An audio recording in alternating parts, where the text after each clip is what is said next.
Up next, we're going to send it to the studio where Tricia Shelton is sitting down with Tony Brown.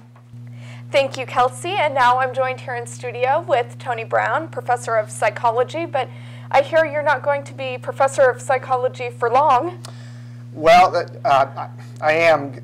I'm going to retire at the end of this semester, and so. But I like to call it a semi-retirement as opposed to the big R retirement, because I'm still going to be around. I'm still going to be teaching a course or two in the fall semesters. But I'm hoping if future plans develop the way that I envision, that I won't be available for the spring semesters. And why would that be?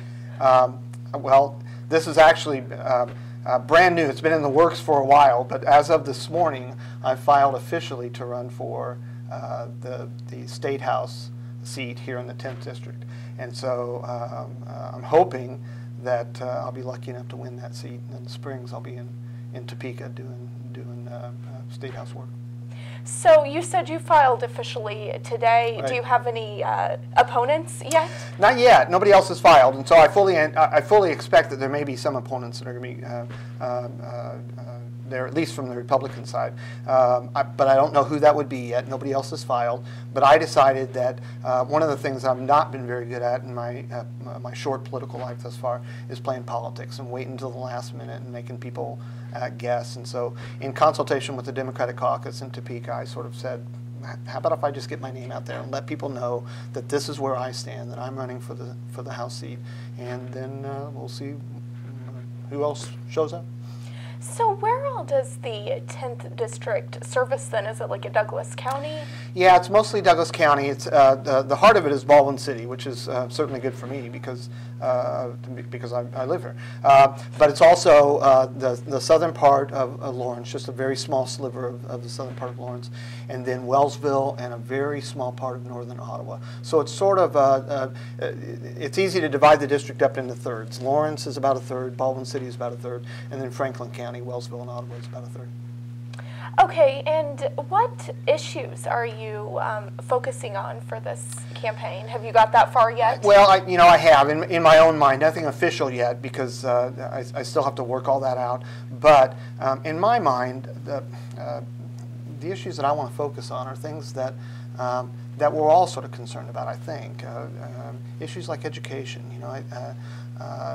Obviously, being an educator my entire life, that's something that's very important to me, and I think at the state level we've done everything we can to dilute the educational system to the point that educators that I speak to wonder why it is that we're in the business.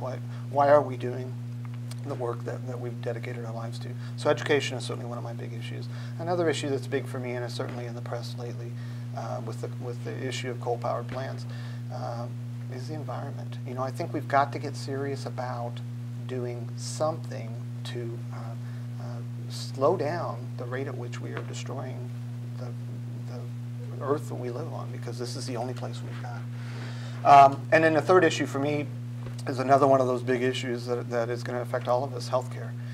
We've got to figure out some way to get a handle on the rising healthcare costs and provide at least a minimum amount of healthcare for all the citizens of Kansas. It is disturbing to me that we are okay with the fact that 25 to 30% of the population has no health care, and when they do get sick, it's the rest of us who have jobs, who have health care, that are paying for their health care service. Right, and then if they come to work or come to school, then you get sick too. So. Right. Well, yeah. Well, there is that. And illness is a fact of life. I mean, we all get sick. We're all going to die eventually. I think that we've got to look at this in a realistic sort of way and say what's a reasonable amount of care that we ought to be able to guarantee for all citizens, and what are the kinds of services that we should provide for people at a cost. If you want to have some kind of plastic surgery, if you want to have some kind of elective surgery in another area of your life, it may improve the quality of your life, but I don't think that it's necessary for health care plans to pay for those kinds of services. You pay for that yourself, but everybody ought to have access to some minimum amount of health care so that when they do get ill, if they do have a debilitating illness of some time toward the end of their life, that's taken care of. Right. Well, I mean, there's a difference between something like LASIK and something like the flu. Right, right. And what's unfortunate is a lot of those are on the same playing field now. And you know, one thing that I've looked at over the past few years is the amazing increase in the amount of advertisement for certain kinds of medications. That many of them are not only extravagant in cost, but they really don't do anything for persons. You know, insomnia is something that people go through quite frequently, and yet there are half a dozen different kinds of insomnia medications that are currently on the market that can be prescribed by doctors that are really unnecessary. And I think sometimes, too, that could almost talk someone into thinking that they had a problem, like, well, maybe I do need some medicine Right, it for does. this. People don't even know they need the medication until they see it on TV, and then all of a sudden it's like, how have I lived without this for my entire life? And so, you know, it's been interesting this semester. I'm teaching an LA 102 class, and we just got done reading a book on healthcare reform, and that's one of the issues that book tackles quite aggressively. And it was interesting talking to students about that they all had stories to share of different medications that family members were on. And I thought, my gosh, this really does work. If you advertise something, people are going to buy it. Right, because people see the commercial and think, oh yeah, I had trouble sleeping last night. Maybe I need to go see my doctor. Right. So those are my three big issues: education, environment, healthcare. There obviously are a lot of other issues that the state government works on, but those are the issues I'd like to talk to people about. And I'm under no illusion that I'm going to go there and be a miracle worker and change the nature of people's lives. But I think that one of the reasons I want to run is that people are so cynical about government and government officials now, and for good reason, I think. When you pick up the paper, it appears that that's all people want to do, and the government is just fight back and forth and not really get anything done. I still feel like that on some of these big issues, government has a role, and that we can make life better for people here in Kansas, and especially for future generations. Because I talk a lot about the kind of state and the kind of world that we are going to leave my daughter, your kids in the future, my grandchildren. You know, I think that's a very real kind of issue. It sounds very Pollyannish. It sounds very much like it's just a campaign slogan. To me, it's real. I think the responsibility of each generation is to take care of what we've inherited and to pass it on to the next generation.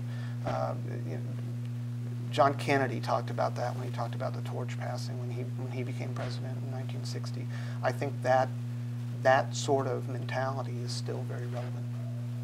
And would you like to maybe share with us your political experience thus far? My political experience is limited, but I've served on the city council here in Baldwin City for 4 years, since 2004. And I've served with Tom Holland, who's the current state rep for this district, since 2002. So I've been his campaign treasurer and sort of his campaign advisor. And so Tom and I have worked very closely, and that's what gives me confidence that perhaps this is not an unattainable goal for me, because I've been able to see his work at the state level, sort of behind the scenes, and to talk to him about the kinds of issues that come up.